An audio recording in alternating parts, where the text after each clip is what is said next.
The US Air Force just deployed A-10 Warthogs to the Strait of Hormuz to supposedly hunt down enemy speedboats in the contested waters. It sounds like the ultimate display of American firepower to unleash the legendary aircraft upon a swarm of aggressive fast attack craft. But here is the fatal flaw the mainstream media is completely ignoring while praising this aggressive tactical maneuver by the Pentagon. In a highly contested 2026 airspace saturated with advanced enemy air defenses, deploying a Warthog is definitely not a masterstroke. It is a massive, high-stakes gamble with pilot lives that could easily backfire and cause a catastrophic strategic loss for the military.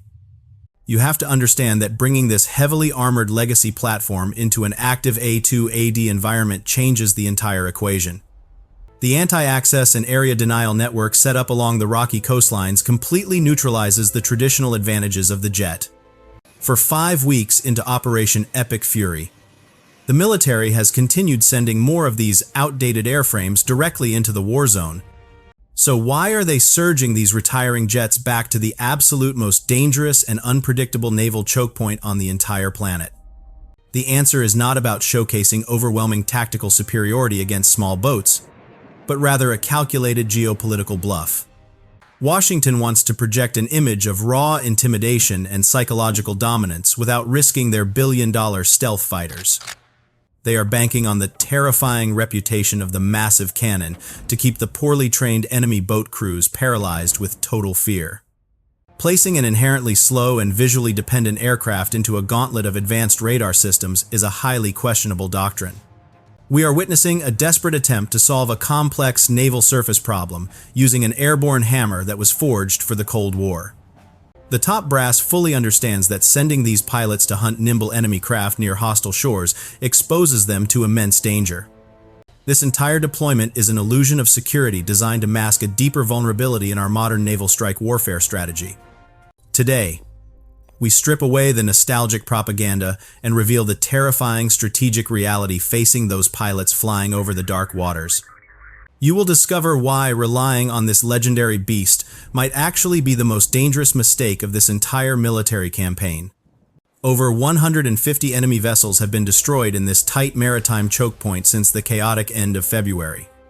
The military suddenly discovered a glaring problem that billions of dollars in fifth-generation sensor technology simply cannot solve.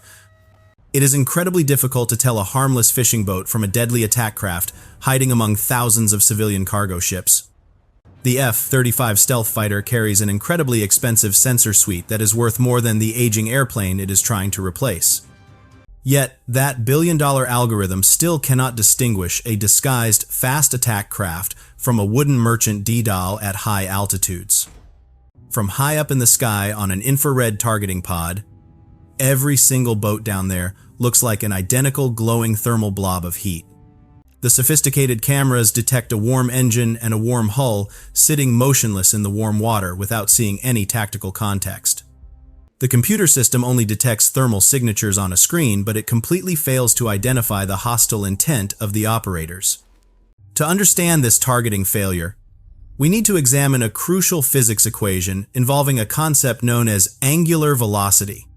When an aircraft flies over a surface target, that object sweeps across the pilot field of view at a mathematically predictable rate. The faster your jet travels through the sky, the faster those surface targets violently blur and scroll past your fragile human retina.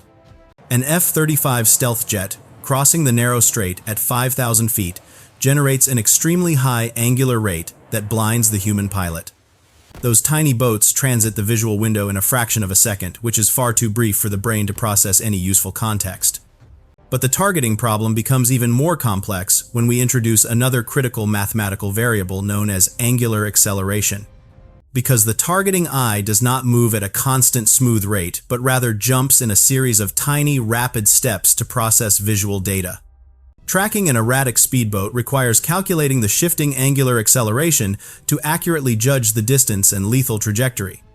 An artificial intelligence running pattern recognition software completely fails when it encounters objects outside its pure training data. When the visual pattern is a deadly rocket launcher, painted blue and hidden under a dirty canvas tarp, the entire computer algorithm breaks. The military realizes that a human brain processing real-time visual data through a clear bubble canopy is sometimes the only reliable tool.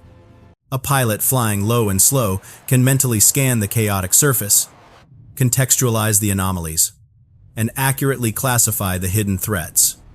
The A-10 Thunderbolt II might excel at identifying targets visually, but that advantage becomes a death sentence in modern combat. Flying directly into a heavily defended SAM-saturated airspace completely strips away every single survival trick the jet possesses. That famous capability to loiter near the ground transforms this legendary close air support platform into a low and slow liability. The rugged Iranian coastline is heavily fortified with advanced radar networks and lethal Cordad 1.5 surface-to-air missile batteries. Pilots love to brag about sitting inside a heavy titanium bathtub that protects them from light infantry weapons and ground crossfire. But that thick armor plating provides zero defense against a radar-guided missile packing a massive explosive fragmentation warhead. Operating within a highly contested A2AD environment means the enemy does not need to engage in a dogfight to achieve air supremacy.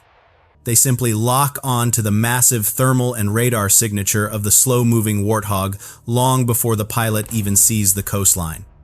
The very same dwell time required to visually classify a hostile speedboat gives the enemy missile operators plenty of time to strike. We are no longer fighting insurgents in the desert, who are armed with outdated rifles and shoulder-fired rockets from the last century. This is a sophisticated peer-to-peer conflict where relying on brute force and visual confirmation guarantees you will lose airframes. Cruising at a mere 300 knots makes this iconic warplane an incredibly predictable target for modern automated defense networks.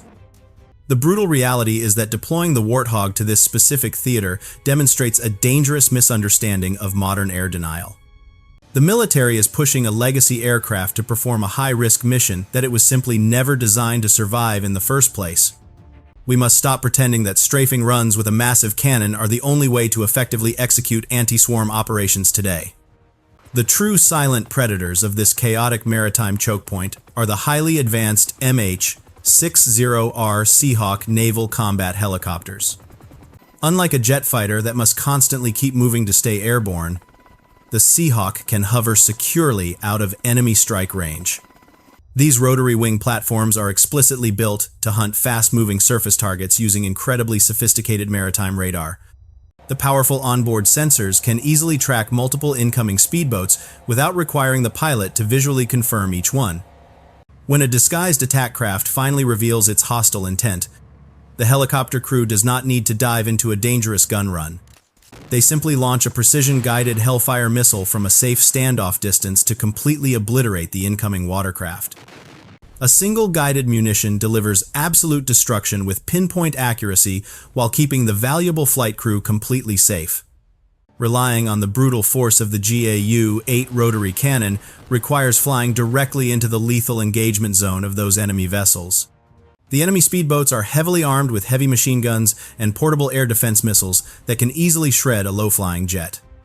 A Seahawk, using its superior standoff capabilities, systematically dismantles the swarm without ever exposing itself to return fire. By ignoring these highly capable naval helicopters, the original analysis failed to present a tactically sound solution to this crisis. If the military strictly requires a slow aircraft to visually identify targets, then the A-29 Super Tucano is the logical choice. Operating the massive A-10 Thunderbolt II cost the American taxpayers an absolutely staggering $20,000 per flight hour. Meanwhile, the lightweight turboprop Super Tucano executes the exact same visual reconnaissance mission for a tiny fraction of that cost. This highly fuel-efficient propeller plane can easily loiter over the contested waters for hours without constantly needing to refuel. It provides the exact same low angular velocity and unobstructed bubble canopy visibility that the aging Warthog pilots constantly praise. If we are simply hunting small wooden boats in an environment where sophisticated anti-aircraft missiles are somehow not an active threat, then dragging thousands of pounds of heavy titanium armor across the globe is a ridiculous waste of precious logistical resources and fuel. Maintaining twin jet engines and complex flight systems makes the legacy attack plane an absolute nightmare for the ground crew logistics. The Super Tucano requires significantly less maintenance, which guarantees a much higher overall operational readiness rate in combat. Keeping a massive fleet of obsolete heavy attackers flying just to perform basic coastal patrol duties is strategic financial malpractice.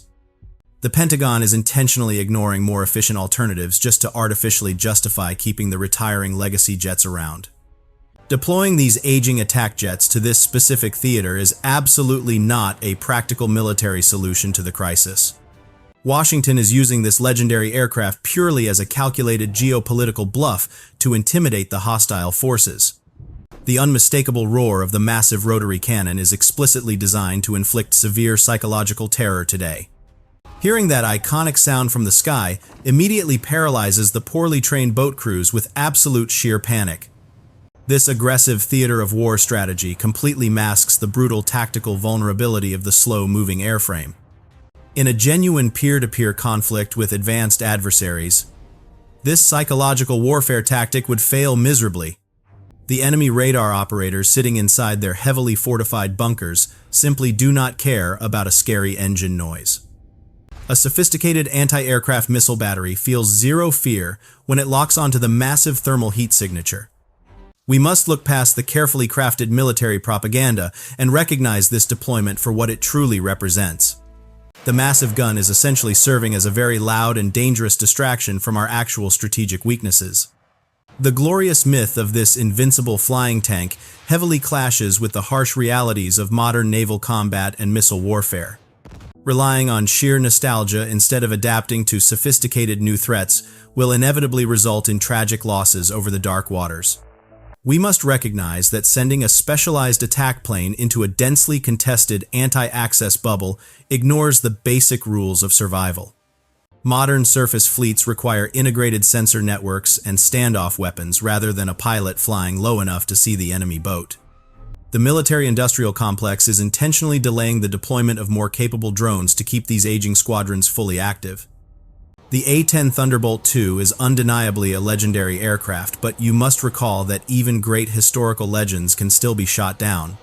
So I absolutely want to hear directly from all the brilliant military tacticians and analysts gathering down in the comments section below.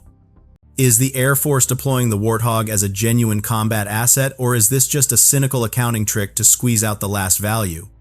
Or are they using this retiring airframe as expendable target practice for enemy surface-to-air missiles before it officially leaves us? Please drop your most detailed strategic assessment below, because your unique tactical perspectives truly drive this entire conversation.